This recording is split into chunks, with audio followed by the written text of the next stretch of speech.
Today's stories are coming from r slash Ask Me Anything. First story.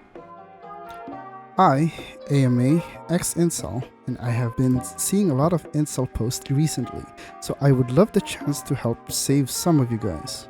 Ask many questions as you want, and make them as hard-hitting as possible. I think the most important thing I've learned is that you really don't have the life experience to be able to say with your chest that you are an incel or red pill. It's one thing to read online the experiences of other men and women and form your opinions that way. It's a completely different experience to live it firsthand. I think that is the biggest lesson that I've learned in my life ever. Commenter asks, not an incel, but what made you change your mind?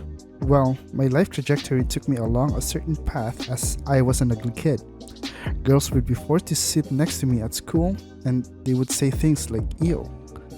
It broke my heart to hear things like that, and for them to say it in front of me made me feel subhuman. I become really jaded. I remember one girl saying that to me, and then I made her laugh so hard with my jokes that she literally pissed herself with laughter. And yet, everybody still wanted the attractive guys that had zero personality. It just instilled in me this idea of all girls being shallow, and I became a huge nice guy. I'm very resentful. At first, I stopped watching incel videos. Politics infuriated me, but there was nothing that I could do about any of it, so I decided to remove it from my life completely. Ignorance is bliss, and it made me a lot happier. I went from 210 pounds to 175 and fixed my personal hygiene. I got my teeth fixed and whitened with Invisalign. I look unrecognizable now and a lot more attractive. However, it's the confidence that has changed me the most, and that I am most thankful for. I see a lot of incels and I genuinely want to scream, because if they would just fix their personalities and shower more, it is not over for them. They have a warped sense of reality of a life they haven't gone out and experienced yet. They are victims of a curated algorithm and think that that counts as seeing the world. Then I started dating a girl. She was fantastic at taking control. She was a very pretty Colombian girl and my best friend. She took all my fears away with her confidence. For example, I remember sitting opposite her at a table and she told me no, in Colombia, we like to sit next to each other. And then she put her legs on my legs. I just felt so comfortable with her, and I valued her so much that it altered my perspective completely. It was a huge paradigm shift for me. Since then, I no longer talk to her, but I hope that she's doing well. I now travel a lot and have met so many fantastic women. Even at the end of this month, one of my friends has invited me to go see her again in Rome. I'm blessed to have these people in my life. Then I became friends with some girls and got to see life from their perspective. For example, I got to see how much girls stick together at clubs and how much they look out for girls that they don't know. It's genuinely sweet and beautiful thing to see firsthand and to be part of. Or one time in Hungary, a guy covered in blood approached me and the 3 girls I was with. I instinctively stood between them in case he was dangerous. I don't know how to explain it, but I just got this primal sense of keeping them safe no matter what. The guy was chill AF. He had just fallen, haha. Commenter. I'm proud of your progress. It must have took a lot of effort, but it's evident that it's all worth it. OP. Thank you, and yes, at times it was really hard, but it was no doubt worth it for the happiness that I now feel. Even 18-year-old me would not recognize the man that I am today, but it turns out that one step at a time can get you pretty freaking far. OP, I want to say I went to a similar journey from full red pill to basically opposite, lol. Meditation really helped me personally, and I'm trying the same thing in my life to help people out of the toxic mindset. It's very difficult though. Props to you for trying to do this. Second story. I'm an alcoholic and I've been sober for 11 years today. Ask me anything.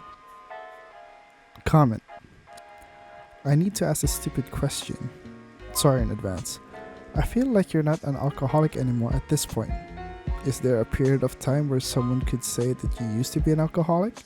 Or is it just something you have to deal with forever now? If so, that has to be awful, and props to you. Not a stupid question at all. It should stand to reason that after a period of time, the title of alcoholic would no longer apply because I'm not drinking, but in reality, if ever I drink again, I won't have any more control over it than I did 11 years ago. Think of it as the disease of alcoholism being remission for 11 years. This question may be taboo, but how do you know that? Do you think the personal growth and self-control you've gone through over the past 11 years could lend itself to helping you maintain a more moderated relationship with alcohol? In addition to the other responses, I also wanted to add that after 11 years of being sober, the prospect of drinking again in moderation rates the same as a visit to the dentist. It's not something I want or look forward to, and will add nothing of value to my life experience. The romance is gone, ruined by the previous years of my drinking. So I'm not thinking in terms of how all my progress could aid in happily and successfully in reintroducing alcohol into my life. Comment under that says, as a struggling alcoholic, think of that response. I went 10 months and made the mistake of thinking I was in the clear. I'm now trying to get back on that path. I can relate. I'm sober since 2 years and I never want to drink again. I want to be myself. That's the spirit. Sorry. Jokes aside, well done, pal. Yeah, thanks for the response. Another commenter asks, how did you do it? How did you manage to stay sober? Has it gotten harder or easier? Have you had some slip-ups or dismissed them anyway? Hopefully responds with, I did it with a lot of help. It's gotten easier and I haven't had a craving in years now.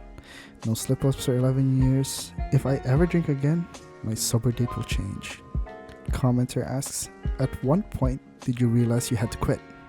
Opie responds with, when I realized that no matter what I did, I couldn't stop myself from taking the first drink, and once I started, I couldn't stop when I planned.